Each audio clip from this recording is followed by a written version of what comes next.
Good afternoon and welcome to The Big Question. I'm your host, Sarah. Today, we're exploring a question that touches all of our lives, often in ways we don't even notice. The question is simple, but the answer is not. Is it better to be kind, or is it better to be right?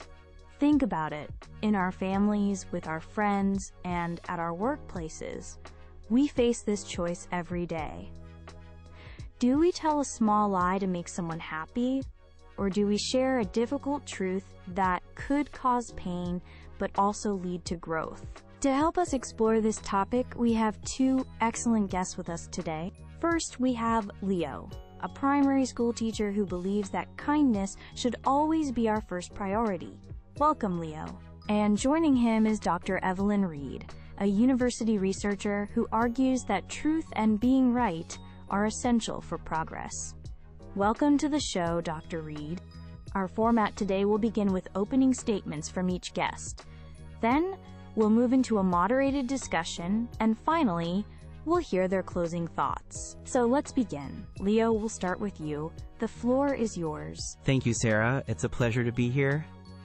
Good afternoon, everyone. I want to start with a simple story that I think we can all understand. Imagine your best friend has spent all afternoon cooking a special meal for you. They bring the plate to the table, and they look so proud and happy.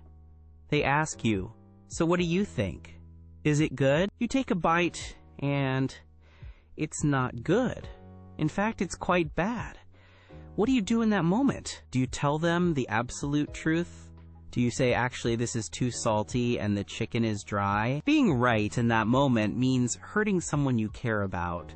It means making their happy moment a sad one. Or do you choose kindness? Do you say, "Thank you so much for making this for me. I really appreciate all the effort you put into it." I believe the second choice is the better one. Why? Because our relationships with other people are the most valuable things we have. Kindness is the glue that holds these relationships together. It builds trust and makes people feel safe and loved. When you're constantly trying to be right, you often make other people feel small, stupid, or unimportant. This creates distance between you. Think about my work as a teacher. My classroom must be a kind place. If a child makes a mistake, my first job is not to shout, "You're wrong." My first job is to say, "That was a good try. Let's look at this together." Kindness creates a supportive environment where children aren't afraid to make mistakes, and that's how they learn and grow. They feel supported, not judged. This applies to adults too. We all need that safe space to exist, to try things, and sometimes to fail. Kindness provides that space. Of course, facts and truth have their place. I'm not suggesting we should live in a fantasy world. But I'm arguing that in our interactions with each other, our main goal should be to support and care for one another as human beings. Kindness is the most powerful tool we have to achieve that. It puts the person before the problem. It puts the relationship before the facts.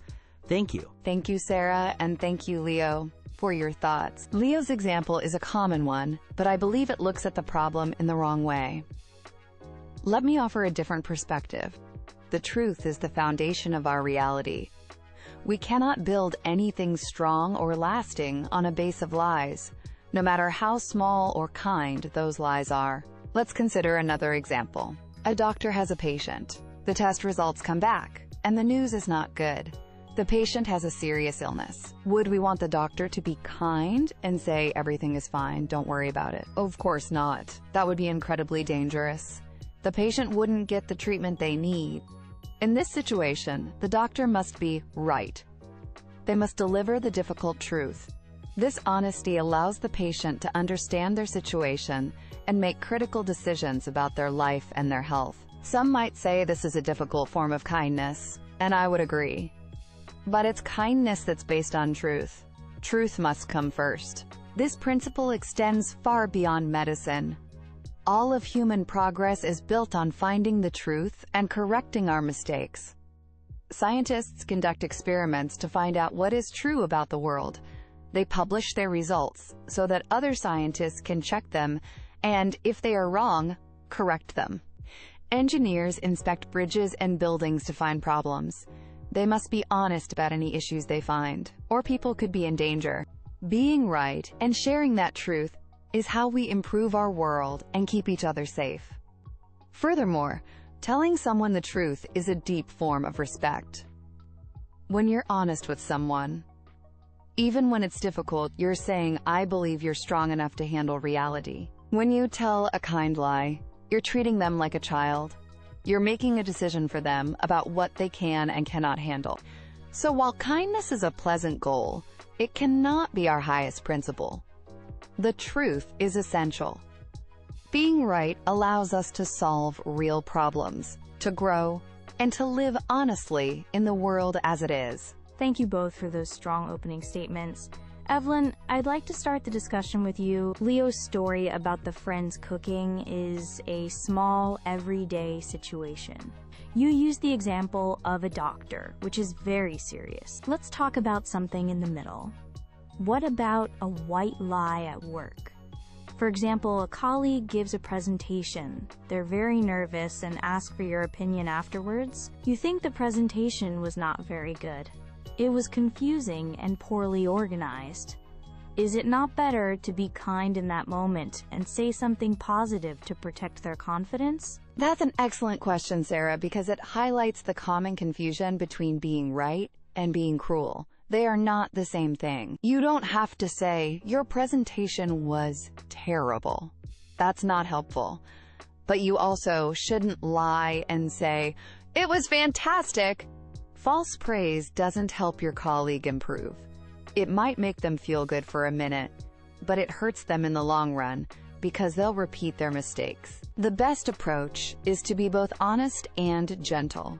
You can find something true and positive to say first. For instance, you could say, "I can see you put a lot of work into that. The data you presented on slide 5 was very strong and interesting." Then, you can offer constructive, honest feedback.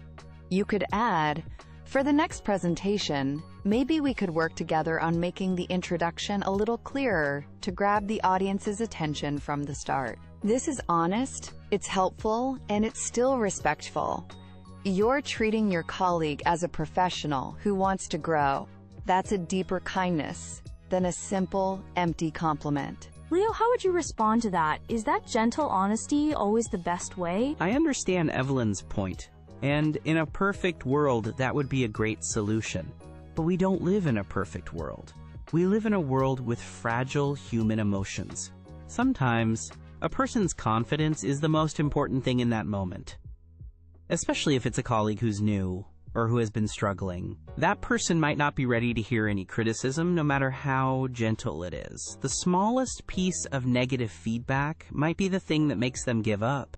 A simple, kind word like, "You did a great job today," might be the fuel they need to keep going, to try again tomorrow. The right feedback, the constructive criticism, can maybe wait for another day. You can offer to help them prepare for their next TAMS presentation a week later, when they're not feeling so vulnerable. Kindness is about understanding what the person needs in that specific moment, and sometimes what they need is just support, not a lesson. An interesting point about timing and emotional needs. Let's shift the focus.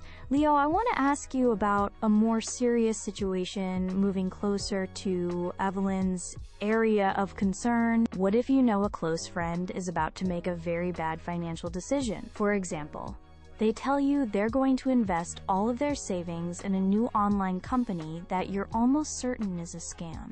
Is it kind to stay quiet, or to be very gentle, just to avoid a difficult conversation? You risk them losing everything they have. That's a very difficult situation, and it's a great question. Of course, you cannot stay quiet. That wouldn't be kind at all.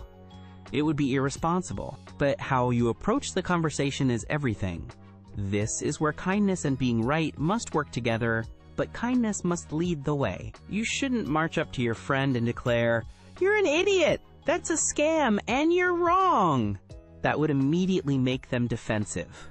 They'll feel attacked, and they'll stop listening to you. You'll have been right, but you'll have failed to help your friend. The kind approach is to do it privately and with great care. You should start by reinforcing your relationship.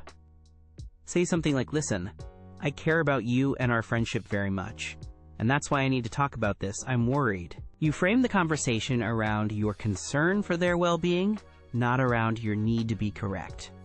The goal is to help them see the risks for themselves, not to prove that you're smarter than them. The kindness is in the method. Evelyn, what do you think about that?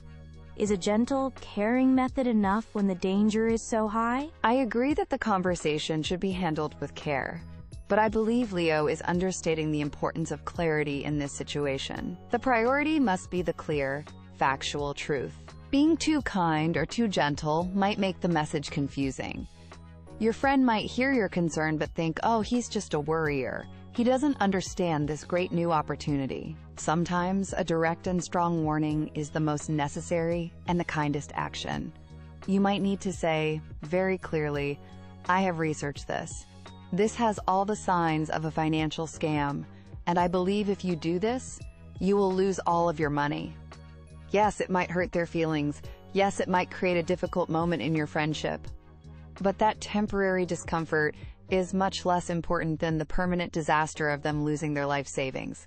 In a situation like that, being right, the kindest thing you can be.